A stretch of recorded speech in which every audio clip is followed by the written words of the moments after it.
Hello lovely people, my name is Emma and today I'm doing yet another 8 That Are Great, a part of my mini-series, and today we're just going to be talking about books that I don't personally talk enough about on BookTube. So if you have a channel, you'll know that there is definitely a tendency to slip into recommending the same kinds of books, and it can be quite easy to constantly reach for the same style of recommendations. So what I've done is I've scanned through my bookshelves and grabbed a bunch of books that I think are just generally were a very enjoyable reading experience, but are ones that I really haven't talked about on my channel for probably a good 6 months to a year, maybe even longer. I may have never mentioned them, I may have only ever mentioned them once or twice, and I just wanted to shine a signpost on them. Just so that way like people could find out more about them. They are all fiction books, so if you're a non-fiction viewer, I will potentially do this again but for like non-fiction books. If you'd like to see that, do let me know down below. But these are 8 fiction books that I think are pretty great that I don't talk about enough. The first one of those is Kintu by Jennifer Nansubuga Makumbi. This is an intergenerational book set in Uganda, and it is about a family that has a curse put on them, and it's about how that curse kind of goes down the various generations and then sort of the way that they try and cure the curse at the end. It follows 4 different characters, I believe it's four different characters very, very closely, and then at the end they all kind of come together to sort of try and fix this, and each individual character is very, very, very distinct. I kind of am in 2 minds about books that have multiple different characters that you follow, but honestly I really, really enjoyed this one. I loved all the different cultural touchstones and I found it absolutely fascinating, the different characters that we followed. It also is a historical fiction for a big chunk of it, because some of the earlier characters that we follow, it is in the year 1750 where the curse first happens, and then it goes all the way up to modern day, and it's talking about kind of an ancestral generational style curse.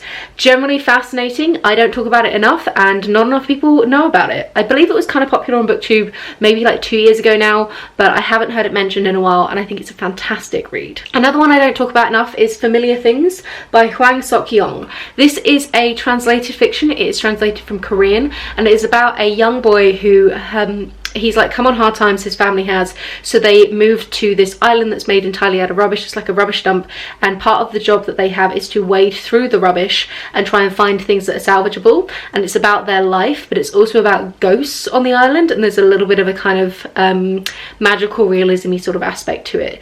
It's really, really beautiful. I really love books that are from the perspective of following quite a young child, but that are not actually like middle grade or aimed at a younger audience. I find a young child as the protagonist is a fascinating way of approaching like a world view, and this one was really amazing and really an interesting look at kind of poverty and the different ways that people can try and survive through poverty, and just generally that plus some of the magical elements fit, and sort of that blurring the line between what was magic and what wasn't because of a young child not really knowing what is and isn't kind of normal as part of the world was really, really fascinating. It's beautifully written, it's quite short, and I definitely want to read more from the author soon. One that I read a really long time ago now that is quite weird but excellent fun is The Minotaur Takes a Cigarette Break by Stephen Sherrill. Apologies, I slurred that then completely.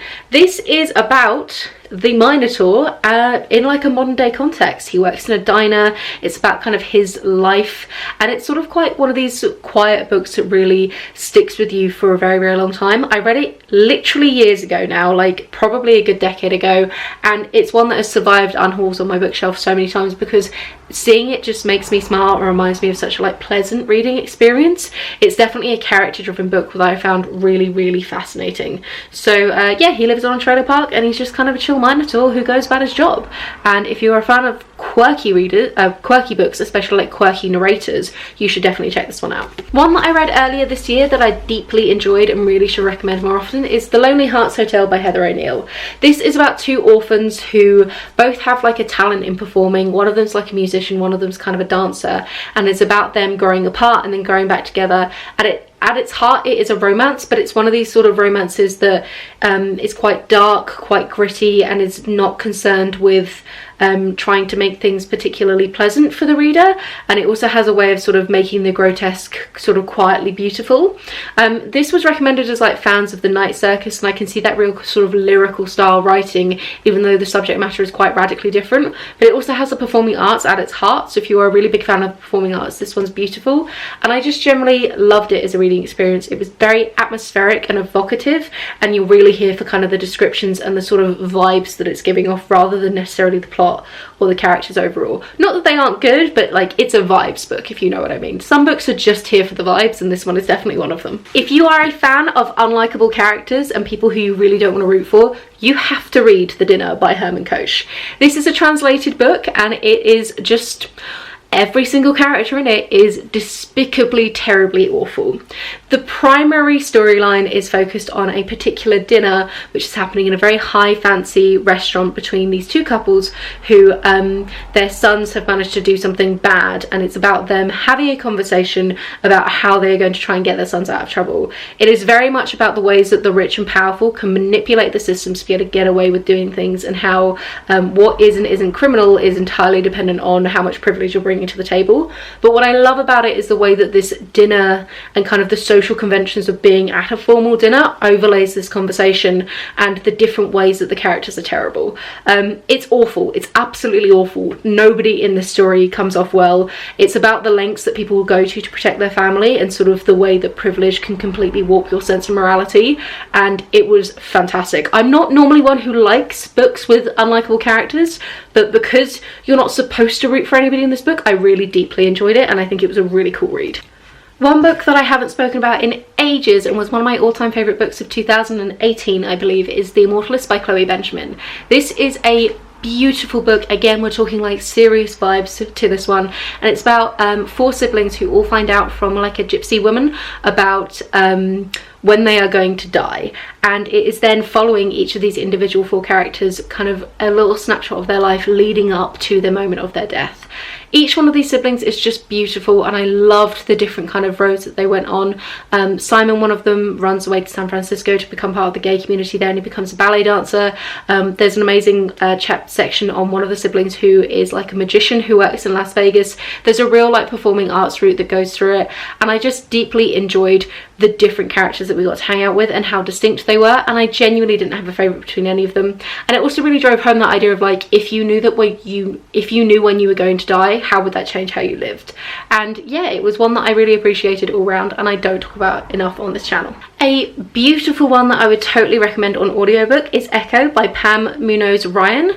This is a middle grade, and it is 3 interconnected stories that focus on a harmonica. And this harmonica has some kind of magic element to it, and this harmonica finds these various characters at really important moments in their life, and it kind of provides a source of comfort, and then the stories do sort of interconnect at the end. And the reason I'd actually recommend it on audiobook in particular is because each one of the individual stories has a particular song on the harmonica that it's really connected to, and on the audiobook they actually play the song with a harmonica, so it really drives it home. Like, I love music books that are on audiobook because I feel like you get a lot more out of them.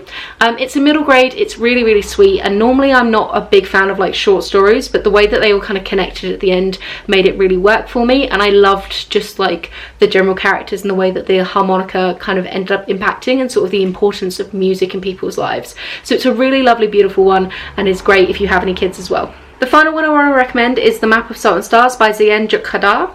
This is a historical fiction that is also doing that thing where it runs kind of parallel to a modern day timeline, which is a feature I really enjoy in historical fiction. So it's focused in 2011, and it's a family who have decided to move back to Syria, but then are having to flee because of kind of a refugee crisis. And then it's also paralleling a historical fiction which is about a woman who is exploring the Middle East and is doing some, like, she's map making for her kind of culture, and it's the two sort of running parallel. The map making elements were really fascinating, like her journey mirrors the refugee journey that is happening. One thing that's also really cool about this book is our main character in the modern day context is has synesthesia, which is where your senses get kind of crossed over, so you like can see sounds and like colours, and you can like taste words and all sorts of stuff like that. And she has a particular one where certain words and certain people's voices evoke certain colours for her, and that was really interwoven throughout the story and kind of added a really lovely element to it. Very, very fascinating. And you get that experience of the refugee crisis as well as this sort of historical storyline going on, and it's just generally was a really fantastic read. That's it for me today. Those are 8 books that I really enjoyed that I just don't talk about enough on this channel, and I think more people need to know about them. So have you read any of these? Were any of these completely brand new to you as a reader? Do let me know everything in the comments down below. Have a wonderful reading week, and I will chat to you soon. Bye!